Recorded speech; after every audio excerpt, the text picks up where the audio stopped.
Today is day number 25 at the $5,000 account challenge. I'm down $135. It's not that much, but I only took one trade. Here's what happened. Uber on the daily time frame has got this ascending triangle looking formation here that I thought had potential to break out, which I was correct on. It did break out. Moving to the 1 minute time frame, immediately after the open, boom, big run and move topside. I had a long idea above $94.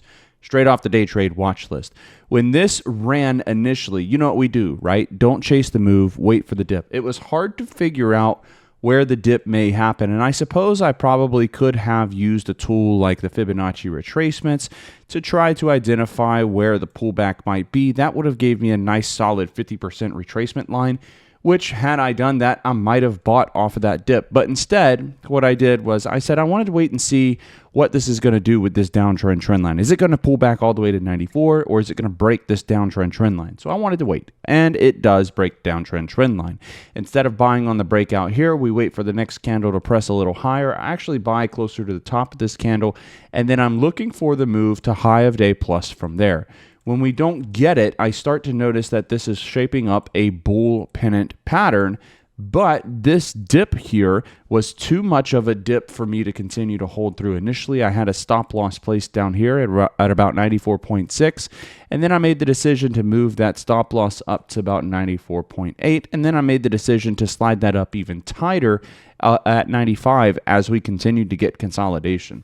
So when this dipped down real quick, it was enough for me to be down about 10% on the position, and I just stopped out of the position. This is called getting wicked out or getting stop loss hunted, because traders know that we're in this position, we're looking for the breakout, and so they dip it down real quick to stop loss people out before ripping it up higher. So had I stayed in the position, yes, I definitely would have been offered 20% plus. Had I actually re-entered the position, maybe over here, I would have also been offered about 20% plus, but made the decision to close it out, protect the profits in the account challenge that I've had so far, and then I just never really took the re-entry because I wasn't super confident on Uber's ability to break the high of day resistance. The rest, as they say, is history. Once this took off and started to run, I felt like I had already missed the move. So I had a really, really great entry, in my opinion, maybe too tight of a stop loss, but in real time, there was no guarantee that this candle